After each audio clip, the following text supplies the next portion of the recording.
Hi, ഇന്നിപ്പോൾ ഞാൻ വേറെ കുറച്ച് വർക്ക് പറ്റിട്ടോ, ഒരു 3 തോന്നുന്നു കേട്ടോ. നമുക്ക് നടക്കുന്നതാണ് കാർഡിയോ. പക്ഷെ നടക്കുമ്പോൾ ഇതേപോലെ ഇങ്ങനെ പതുങ്ങി പതുങ്ങി നടക്കാൻ നിൽക്കേണ്ട. ഇതേപോലെ ഞാൻ സ്ലോയിൽ കാണിച്ചു തരുന്നുണ്ട്. ഇതേപോലെ കാല് വയ്ക്കുക, കൈ അതേപോലെ പുറകിലോട്ട്, കാല് പൊക്കുമ്പോൾ കൈ പുറകിലോട്ടും മറ്റേ കൈ മുന്നോട്ടും. ഇതാണ് ശരിയായ നടത്തം കേട്ടോ. നമ്മൾ നടക്കുമ്പോൾ അല്ലാണ്ട് നമ്മളിങ്ങനെ മെല്ലെ മെല്ലെ പമ്മി പമ്മി നടക്കുന്നില്ല. ഇതേ കണക്ക് നടക്കുക, കൈയും വീശി കാലും പൊക്കി. കൈ വീശുന്നതിൻ്റെ ഗുണം ഞാൻ പ്രത്യേകിച്ച് പറഞ്ഞിട്ടുണ്ടല്ലോ. നമ്മളെ ഹാർട്ടിന് ഏറ്റവും നല്ലതാണ്. നമ്മൾ മോർണിംഗ് വാക്കൊക്കെ ചെയ്യുമ്പോൾ ഇതുപോലെ കൈ വീശി നടക്കണമെന്നാണ് പറയാറ്. അപ്പോൾ അതിനിങ്ങനെ നടക്കണമെന്ന് പറയുന്നതിൻ്റെ കാര്യം തന്നെ നമ്മൾ ഹാർട്ടിലോട്ടുള്ള ബ്ലഡ് സർക്കുലേഷൻ കൂടാനും ഹൃദയാരോഗ്യം നിലനിർത്താനുമായിട്ടാണ് കേട്ടോ. അപ്പോൾ അതങ്ങനെ തന്നെ നിങ്ങൾ നടക്കണം. അതേപോലെ നമുക്കത് മുന്നോട്ടും പിന്നോട്ടും നടക്കാം. നമ്മൾ ഈ ഫാറ്റി ലിവർ ഇപ്പോൾ എല്ലാവർക്കും ഉണ്ട്. ഫാറ്റി ലിവർ ഉള്ളവർക്ക് മെയിനായിട്ടും കൊടുക്കുന്ന ഒരു എക്സസൈസാണ് ബ്രിസ്ക് വാക്കിംഗ് എന്ന് പറയുന്നത്. അതായത് ഇങ്ങനെ ഈ മുന്നോട്ട് നടക്കുന്നത് കേട്ടോ, പിന്നോട്ട് നടക്കുന്നതല്ല, മുന്നോട്ട് നടക്കുന്നത്. അപ്പോൾ ഈ നടക്കുന്ന ഏറ്റവും നല്ലതാണ്. അപ്പോൾ ഞാനിതിൽ പിന്നോട്ട് നടക്കുന്നുണ്ട്. ഈ പിന്നോട്ട് നടക്കുന്നതിൻ്റെ ഒരു ഗുണം എന്താണെന്നറിയാമോ? നമ്മളെ ബ്രെയിൻ നന്നായിട്ട് വർക്ക് ചെയ്യുന്നൊരു ടൈമാണ് ഏറ്റവും കൂടുതൽ. കാരണം നമ്മളെ ശ്രദ്ധ ഏറ്റവും കൂടുതൽ ഉണ്ടാവുമ്പോൾ നമ്മളെ ബ്രെയിൻ അതനുസരിച്ച് പ്രവർത്തിക്കും. അപ്പോൾ ഈ പിന്നോട്ട് നടക്കുന്നതിന് അങ്ങനെ ഒരു ഗുണവും കൂടി ഉണ്ട്. അപ്പം നമ്മൾ ഇത് നടക്കുക. നെക്സ്റ്റ് കൊടുക്കുന്നത് ഇതുപോലെ. ഇത് കണ്ടാൽ സിമ്പിളാണെങ്കിലും പലരും തെറ്റ് ചെയ്യുന്ന ഒരു സംഭവമാണിത്. ഇതേപോലെ കാൽ വെച്ചിട്ട് കാലടുത്ത് വയ്ക്കുക. നെക്സ്റ്റ് ശ്രദ്ധിച്ചാൽ വളരെ ഈസിയാണ് കേട്ടോ. ശ്രദ്ധിച്ചു കഴിഞ്ഞാൽ ഭയങ്കര ഈസിയാണ്. ഇതേപോലെ ഒരു കാലിൻ്റെ അടുത്ത് മറ്റേ കാൽ വയ്ക്കുക. അങ്ങനെ ഇത് നമ്മൾ ഫാറ്റി ലിവർ ഉള്ളവർക്ക് കൊടുക്കുന്ന ഒരു എക്സസൈസാണ് കേട്ടോ. അപ്പോൾ ഫാറ്റി ലിവർ ഉള്ളവർക്ക് മാത്രമല്ല, ഉള്ളവർക്കും ഇല്ലാത്തവർക്കൊക്കെ ഇത് ചെയ്താൽ നല്ലതാണ് കേട്ടോ. കാരണം വെച്ചാൽ നമുക്ക് വരാണ്ട് ഒന്ന് തടയുകയും ചെയ്യാം. ഉള്ളവർക്ക് അത് ഏറ്റവും വലിയ ഗുണമാണ്. അതായത് മുന്നോട്ട് നടക്കുന്നതും പിന്നെ ഞാൻ പറഞ്ഞ ഇപ്പോൾ 2 സെക്കൻഡ് കാണിച്ചത് ഇതൊക്കെ നമ്മളതിൽ കൊടുക്കുന്ന എക്സസൈസിൽ ഒരു 3 ഞാൻ അതിൽ കാണിക്കുന്നത്. നമ്മൾ നോർമലി ഈ ഫാറ്റി ലിവർ ഉള്ളവർക്കൊക്കെ നമ്മൾ ചെയ്യുന്ന ഒരു എക്സസൈസും കൂടെയാണിത്. അപ്പോൾ ഇത് കണക്ക് ഒന്ന് മനസ്സിലാക്കി വെച്ചിട്ട് ഇതേ കണക്ക് കുറച്ചുകൂടെ ഒന്ന് സ്പീഡപ്പായിട്ട് നമുക്കിത് ഇതേപോലെ ഒന്ന് ചെയ്യാം കേട്ടോ. ഇതൊക്കെ നിങ്ങൾ കണ്ടാൽ മാത്രം പോലെ ഇതൊക്കെ ഇതുപോലെ ചെയ്യണം. അതിൻ്റേതായ ഗുണങ്ങൾ ഉണ്ട് എന്ന് മനസ്സിലാക്കണം കേട്ടോ. അതിനാണ് ഇത് നമ്മളിങ്ങനെ ചെയ്ത് കാണിക്കുന്നത്. നെക്സ്റ്റ് വരുന്നത്, നമ്മളൊരു കുപ്പിയോ പാട്ടയോ ഒക്കെ നമ്മൾ തട്ടിത്തെറിപ്പിക്കുമ്പോൾ എങ്ങനെ ഇരിക്കും എന്നുള്ളൊരു മൂവ്മെൻറ്റാണ് ഞാൻ അടുത്ത കാണിക്കാൻ പോകുന്നത് കേട്ടോ. നമ്മളിപ്പോൾ ഒരു കുപ്പിയും പാട്ടയൊക്കെ കാണുമ്പോൾ നമ്മൾ എങ്ങനെയാണോ തട്ടുന്നത് ആ രീതിയിലുള്ള ഒരു ഇതാണ്. ഞാൻ ഇങ്ങനെ പറയുമ്പോൾ നിങ്ങൾക്ക് പെട്ടെന്ന് മനസ്സിലാവുമല്ലോ. കുപ്പിയും പാട്ടയൊക്കെ തട്ടുന്നെന്ന് പറയുമ്പോൾ നിങ്ങൾക്ക് മനസ്സിലാക്കാൻ പറ്റും കാല് എങ്ങനെയാണ് എടുക്കേണ്ടതെന്ന്.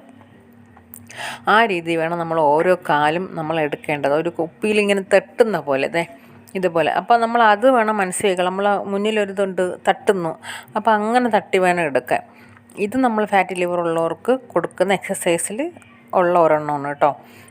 എന്ന് വെച്ചിട്ട് ഇത് ഫാറ്റി ലിവർ ഉള്ളവർക്ക് മാത്രമല്ല ഞാനിത് പറയുന്നത്, ഞാനൊന്ന് എടുത്ത് പറഞ്ഞതേ ഉള്ളൂ കേട്ടോ. അപ്പോൾ നമ്മൾ തട്ടുമ്പോൾ എപ്പോഴും വെറുതെ കാലങ്ങ് നീട്ടിയാൽ പോരാ, നമ്മളിങ്ങനെ തട്ടുന്ന രീതി തന്നെ എടുക്കണം. ഇങ്ങനെ ഒരു പാട്ടയോ കുപ്പിയോ എന്തെങ്കിലുമൊക്കെ അത് വേണം മൈൻഡിൽ. അങ്ങനത്തെ മൈൻഡിൽ നമ്മൾ കൊടുക്കുമ്പോൾ നമ്മുടെ കാല് സ്വാഭാവികമായിട്ട് അങ്ങനെ തന്നെ വരും. അപ്പോൾ ആ രീതിയിൽ വേണം എടുക്കാനായിട്ട് കേട്ടോ. അപ്പോൾ ഇത് കാണിക്കുന്ന എല്ലാം നിങ്ങളൊന്നും ചെയ്യണം കേട്ടോ. ചെയ്യുമ്പോഴേ നിങ്ങൾക്ക് അതിൻ്റെയൊക്കെ വ്യത്യാസം മനസ്സിലാവുള്ളൂ. അല്ലാണ്ടൊന്നും രക്ഷയൊന്നുമില്ല. ചെയ്തു പോയി കഴിഞ്ഞാൽ അതിൻ്റേതായ ഗുണങ്ങളും മാറ്റങ്ങളൊക്കെ നിങ്ങൾക്ക് തന്നെയാണ്. അതിന് ഒരു സംശയം വേണ്ട. ഒന്ന് സ്ലോ ചെയ്യുക, വീണ്ടും നമ്മൾ തുടങ്ങുക. ഇത് ബ്രീത്ത് എടുക്കാനുള്ള ടൈമാണ് കേട്ടോ അത് തരുന്നത്. എന്നിട്ട് വീണ്ടും എടുക്കുക. ഞാനിപ്പോൾ ഒരു ഇത്ര എണ്ണം വെച്ച് എടുത്തിട്ടുണ്ട് ഇതിൽ. അതാണ് ഇടയ്ക്ക് ഒന്ന് സ്ലോ ചെയ്തിട്ട് ഒന്ന് ശ്വാസം എടുത്തിട്ട് എടുക്കുക. അപ്പം നിങ്ങൾക്ക് ആ ഒരു ബുദ്ധിമുട്ടുണ്ടാവില്ല. എപ്പോഴും ഇങ്ങനെ കാല് കുറച്ച് കഴിയുമ്പോൾ ഇങ്ങനെ കഴയ്ക്കും. അപ്പോൾ അതിന് വേണ്ടിയാണ് നമ്മൾ ഇടയ്ക്കൊന്ന് സ്റ്റോപ്പ് ചെയ്തിട്ട് പിന്നും സ്റ്റാർട്ട് ചെയ്യുന്നത്. അതാകുമ്പോൾ പിന്നെ നിങ്ങൾക്കൊരു പ്രശ്നം ഉണ്ടാവില്ല. അപ്പോൾ കറക്റ്റ് ചെയ്യണം കേട്ടോ. ഞാൻ വീണ്ടും പറയുന്നത് വെച്ച് കഴിഞ്ഞാൽ വേറെ നമ്മൾ കറക്റ്റ് ചെയ്യണം. അതിനാണ് ഞാൻ വീണ്ടും പറയുന്നത് കേട്ടോ. പിന്നെ നമ്മൾ ചെയ്യുമ്പോൾ സ്ത്രീകൾക്കൊക്കെ ആണെന്ന് വെച്ച് കഴിഞ്ഞാൽ ചുരിദാറൊക്കെ ഇട്ട് ചെയ്യുന്നത് നല്ലതാണ് കേട്ടോ. അല്ലെങ്കിൽ ഇതുപോലെ ടീഷർട്ടും പാൻറ്റും ഉണ്ടെങ്കിൽ അങ്ങനെ ഇടാം. കാരണം നൈറ്റി ഒന്നും ഇട്ട് ചെയ്യരുത്. കാരണം കാലൊക്കെ മൂവ് ചെയ്യണം കേട്ടോ. എപ്പോഴും ഫ്രീ ആയിട്ട് മൂവ് ചെയ്യണം. ഇനി നമുക്കൊന്നും എപ്പോഴും നിന്നല്ലേ ചെയ്യുന്ന മൂവ്മെൻ്റ് ഒന്ന് പഠിക്കാം. എങ്ങനെയാണ് സൈഡൊക്കെ വാക്ക് ചെയ്യുന്നത് എന്നുള്ളതൊന്ന് പഠിക്കാം. ഞാൻ വളരെ സ്ലോ ആയിട്ട് ഇതിൽ കാണിച്ചിട്ടുണ്ട്. വളരെ ശ്രദ്ധിച്ചതേ ഒന്ന് പഠിച്ചൊന്നെടുക്കാവുന്നേ ഉള്ളൂ. വളരെ സ്ലോ ആയിട്ട് ഞാൻ ഇത് ഫസ്റ്റ് കാണിച്ചിട്ടുണ്ട്. നിങ്ങൾക്കൊന്ന് മനസ്സിലാകാൻ വേണ്ടിയിട്ട് കാണിച്ചിട്ടുണ്ട്. ഇതേപോലെ. അപ്പോൾ നമ്മളൊന്ന് ചരിയുമ്പോൾ ഒന്ന് ജസ്റ്റ് ഒന്ന് ബോഡി ഒന്ന് ചരിച്ച് പിന്നെ ഒന്ന് നിവർത്തി അങ്ങനെ എടുക്കുന്നത്. കാല് സൈഡിലോട്ട് വയ്ക്കുമ്പോൾ ബോഡി ഒന്ന് ചരിക്കുക, മറ്റേ കാലെടുത്ത് അടുത്ത് വയ്ക്കുമ്പോൾ ബോഡി ഒന്ന് നിവർത്തുക. അങ്ങനെയാണ് ഇതിൻ്റെ മൂവ്മെൻറ്റ് വരുന്നത് കേട്ടോ. ഇനി നമുക്ക് നെക്സ്റ്റ് കൈയും കൂടെ ഒന്ന് ഉപയോഗിക്കാം. കൈ ഉപയോഗിക്കുമ്പോൾ നിങ്ങൾക്ക് ഒന്നുകിൽ മുറുക്കി പിടിച്ച് ഉപയോഗിക്കാം, അല്ലെങ്കിൽ നിവർത്തിയിട്ട് തിരിച്ചെടുക്കുമ്പോൾ മുറുക്കുക. അതൊക്കെ നിങ്ങളുടെ ഇഷ്ടമാണ് കേട്ടോ. അപ്പോൾ ഇതേപോലെ ഉണ്ടോ, കാല് നീട്ടുമ്പോൾ കൈ നീട്ടുക, കാല് ഇപ്പുറത്തെ മറ്റേ കാല് അടുത്ത് വയ്ക്കുമ്പോൾ കൈ എടുക്കാം. ഇതൊന്ന് മനസ്സിലാക്കിയാൽ വളരെ ഈസി ആയിട്ടുള്ള ഒരു മൂവ്മെൻറ്റാണ് കേട്ടോ. ഇതിൻ്റെ പ്രത്യേകത കണ്ടില്ല, നമ്മൾ ചെരിയും നിവരും. അപ്പോൾ ഇതിൻ്റെ ഏതൊക്കെ ശരീരത്തിൻ്റെ ഏതൊക്കെ ഭാഗത്തിനാണ് ഉപയോഗം എന്നുള്ളത് നിങ്ങൾക്ക് മനസ്സിലാക്കാൻ പറ്റുമെന്നാണ് എൻ്റെ വിചാരം. കാരണം അത് കാലിന്, നമ്മുടെ നടുവിൻ്റെ ഭാഗത്തിന്, പിന്നെ കൈക്ക്, പിന്നെ അതെ നമ്മുടെ ആ ഫുൾ ബോഡി, ആ കഴുത്തിന് താഴോട്ടുള്ള നോക്ക്, തല വരെ ചെരിയുന്നുണ്ട് കണ്ടോ. നമ്മൾ ബോഡി കംപ്ലീറ്റ് ചെരിഞ്ഞ് നിവരുക ചെയ്യുന്നത് കണ്ടോ. അപ്പോൾ തന്നെ നമുക്ക് മനസ്സിലാവുള്ളൂ നമുക്ക് എന്തുമാത്രം ഉപയോഗമാണ് ഇത് ഉണ്ടാവുക എന്ന് കണ്ടോ. നമ്മളൊന്ന് ആ ബോഡി ഒന്ന് തള്ളി കൊടുക്കുക ഇങ്ങനെ കണ്ടോ. മറ്റേ കാലെടുത്ത് അടുത്ത് വയ്ക്കുമ്പോൾ അങ്ങനെ മൂവ് ചെയ്ത് മെല്ലെ നമ്മളെ ബോഡിയുടെ ഒരു ചലനം ഫുൾ ബോഡി ഒന്ന് ചലിപ്പിച്ച് കൊടുക്കുക. ഫസ്റ്റ് നമ്മൾ ചെയ്യുമ്പോൾ മനസ്സിലാക്കാൻ വേണ്ടി ഞാൻ അങ്ങനെ ചെയ്തിട്ടില്ല. പിന്നെ ആകുമ്പോൾ കണ്ടോ, നമ്മളൊന്ന് പുറകോട്ടൊന്ന് ഞെളിഞ്ഞു കൊടുക്കുക, മുന്നോട്ട് പുറകോട്ട്, അങ്ങനെ ഒരു ആയം വരും നമ്മൾ ആ ചെയ്യുമ്പോൾ കണ്ടോ. നിങ്ങൾക്ക് തന്നെ അത് മനസ്സിലാക്കാൻ പറ്റുന്നു കണ്ടോ, ഒരു ആയം വരുന്നുണ്ട്. അത് തന്നെ ഏറ്റവും നല്ലൊരു വർക്കാണ്. നിങ്ങൾക്ക് മനസ്സിലാവും. ഇത് ഫുള്ള് ബോഡിയിലോട്ട് അങ്ങ് ആവും കേട്ടോ. ഞാൻ എത്ര എണ്ണം എടുത്തതെന്ന് വെച്ചാൽ അത്ര എണ്ണം നിങ്ങൾക്ക് എടുക്കാം.